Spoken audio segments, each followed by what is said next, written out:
Oi, eu vou falar das estruturas principais da célula e das organelas que tem dentro dela. Então, vamos lá. A célula, começando de fora para dentro, né, tem a membrana plasmática, que é quem segura a célula. É a partezinha externa dela. Essa membrana ela é formada por uma dupla camada de fosfolipídio. O que seria isso? Nos desenhos você vai encontrar assim: bolinha, dois tracinhos e bolinha. Essa é a camada fosfolipídica da célula. Tem o fósforo e os lipídios. Os lipídios são gorduras, então a gente entende que tudo que for dissolvido em gordura vai poder passar para a célula. Isso implica em uma outra característica principal dela: ela é semipermeável. Então, existem substâncias que passam por ela e existem substâncias que não passam por ela. Além dessa dupla camada, ela tem as proteínas do lado, no meio, enfim. Essas proteínas elas podem ser facilitadoras ou de transporte. As facilitadoras normalmente elas têm um caninho no meio que os íons vão passando por lá e vão entrando. E as de transporte é aquela que faz o processo do transporte ativo, que entra sódio, sai potássio, entra potássio, sai sódio, enfim. Além dessas características, ela é... Deixa eu ver. Tá, aí vou falar dos transportes agora.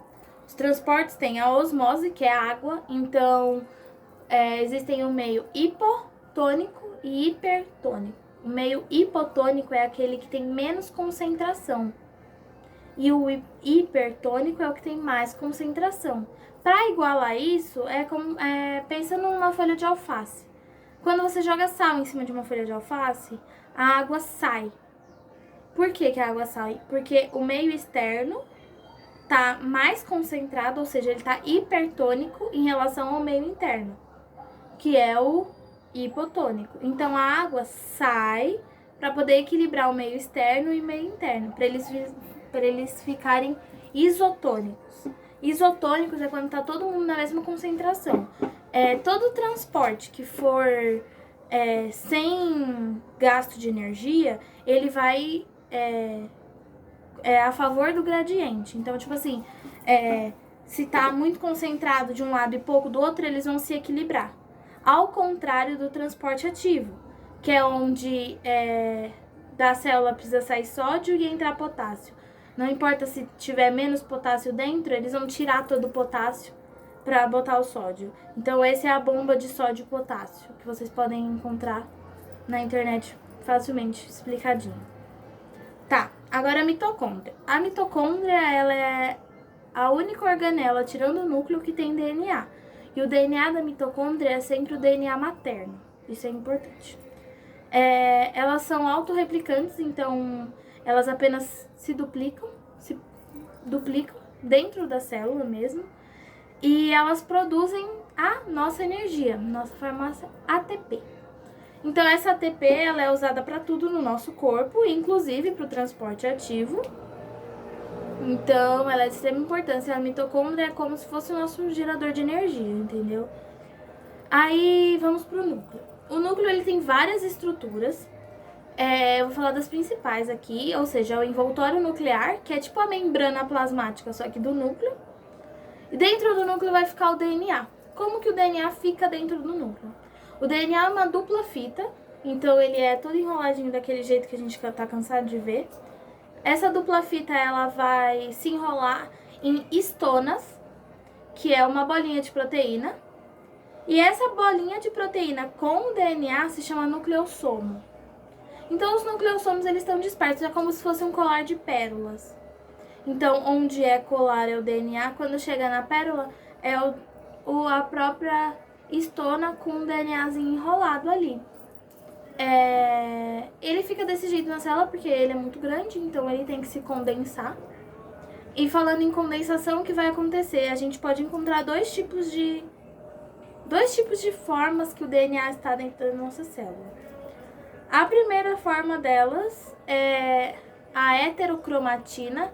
Cromatina também é DNA, tipo, é um pouco mais difícil de explicar, mas o DNA se torna a cromatina quando ele entra nesse conjunto de informações, enfim. A heterocromatina, ela é aquela cromatina que está bem enroladinha, o DNA bem condensado. Normalmente ele é inativo porque não dá para ler, então não dá para mexer, não dá para usar aquele DNA. E a eucromatina é aquela que está bem abertinha, dissolvida no nucleoplasma. Essa daí é a que dá mais fácil pra gente ler e quando for o processo de transcrição e tradução, é nela que acontece. Perto do núcleo vai ter o retículo endoplasmático rugoso.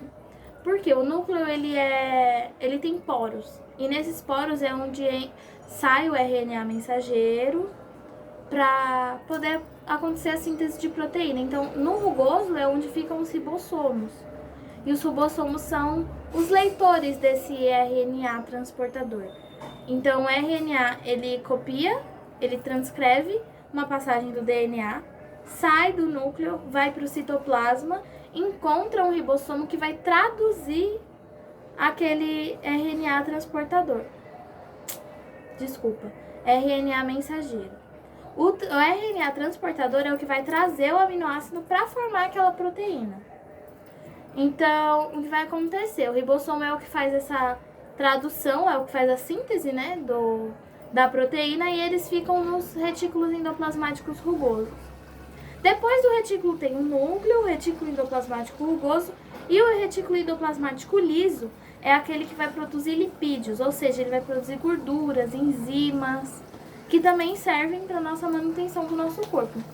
Então, nele, o que vai acontecer? Após a produção dessa enzima, desse lipídio, enfim, ele vai entrar numa vesícula transportadora e vai até o complexo de Golgi. O complexo de Golgi é como se fosse o SEDEX da nossa célula. Como assim SEDEX? Ele vai transportar aquilo para fora da célula ou armazenar aquilo até a hora de ser transportado. Então, por exemplo, o retículo endoplasmático liso produziu uma enzima que é para ser liberada daqui a 2 horas. Então, ele, através de uma vesícula transportadora, ele vai para o complexo de Golgi, vai ser armazenado e daqui a 2 horas, uma outra vesícula vai levar aquela enzima para fora da célula. Então, o complexo de Golgi é o nosso SEDEX da célula, é ele quem faz essa passagem. Nele também são produzidos os lisossomos, que também é outra organela. Essa outra organela, ela é responsável pela digestão das nossas células. Como assim? O lisossomo é uma estrutura que tem inúmeras enzimas digestivas que vão ajudar tanto no processo como de entrar uma bactéria dentro da nossa célula, quanto por fazer a limpeza e manutenção da nossa célula. Então, é ele que leva pro lixão, assim, entendeu? Por exemplo, um pedacinho do complexo de Golgi tá velho, não tá funcionando direito. O lisossomo vai lá, engloba aquela partezinha do complexo de Golgi, digere aquilo e manda para fora da célula. A mesma coisa acontece quando alguma coisa entra dentro da nossa célula que não deveria estar lá.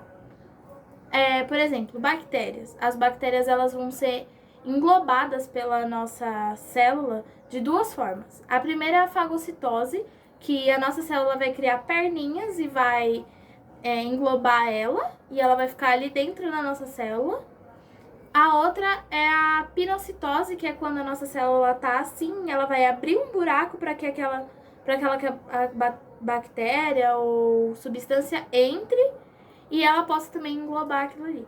Depois, ou por uma forma ou por outra, aquilo estando dentro da nossa célula, ele vai passar pelo lisossomo. Ou seja, o lisossomo vai encontrar com aquela vesícula, ele vai digerir aquela partícula, aquela micro-organismo, e vai ou mandar embora da célula, que não serve, ou mesmo, se for alguma proteína, alguma coisa assim, vai ser usado dentro da célula. Deixa eu ver se eu falei de tudo. Tá, tudo isso fica dentro do citoplasma. O citoplasma, ele é como se fosse uma geleinha, vamos supor assim. E ele é molenga, e aquelas estruturas ficam ali dentro, mas elas precisam estar seguras. Então, o centríolo vai fazer essa função. O centríolo são 2 tubinhos, um tubinho na vertical e outro na horizontal, que vão fazer a função de segurar, de dar o citoesqueleto daquela célula. Então, aquela célula, ela vai estar dentro, ela vai estar com várias estruturas, com vários microtubinhos, passando como se fosse um xadrezinho nela, para que todas aquelas estruturas fiquem no lugar, não se mexam, se mantenham estáveis. Ele também vai ajudar na hora da mitose, da meiose, quando o DNA, quando os cromossomos se emparelam, tanto na mitose quanto na meiose, né?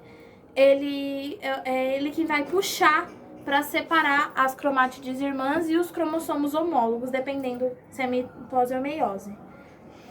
A transcrição e tradução eu já dei uma passada por cima, eu só vou explicar bonitinho. Então, o nosso DNA ele é uma fita onde contém todas as nossas informações mais importantes. Cor do cabelo, cor dos olhos, como produz determinada proteína, tá tudo. É nosso livro. Tá tudo lá. As receitas para tudo tá lá. Então, onde as células vão buscar para produzir proteínas, também é lá. E como isso acontece? Então, por exemplo, a nossa célula tá precisando de uma determinada proteína. Ela vai... O nosso RNA transporta mensageiro, vai até a fita de DNA, vai copiar os códons, que são as bases nitrogenadas daquela partezinha do DNA, e vai copiar os códons referentes àquilo. Aquilo vai embora do núcleo, vai cair no citoplasma, um ribossomo vai se ligar a esse RNA mensageiro e vai começar a ler. 3 códons significa tal proteína. Então, aquela proteína vai vir e vai encaixar ali, aquele aminoácido. Então, por exemplo, tem proteína que é feita de 30 aminoácidos, tem proteína que é feita de 10 aminoácidos.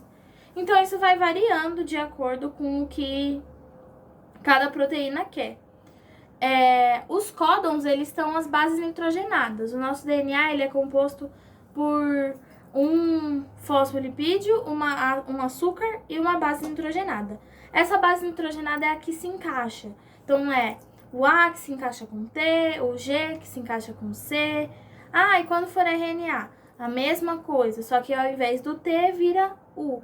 Então, por exemplo, se o nosso DNA tá AAT, para quando o RNA copiar, vai ficar A. E aí, esse códon significa determinado aminoácido. Então, o RNA transportador vai trazer aquele aminoácido para compor a nossa proteína. Existem 3 tipos de RNA. O RNA ribossômico, que faz a síntese de ribossomos, é quem produz os ribossomos. O RNA mensageiro, que é o que faz, o que codifica a proteína, né? Que vai copiar, transcrever aquela pedaço do nosso DNA. E o RNA transportador, que é o que transporta os aminoácidos para grudar ali na nossa proteína. Eu acho que em relação à estrutura celular, o resumo ficou bom, assim. Espero que gostem. Se precisarem de alguma coisa, eu tiro as dúvidas.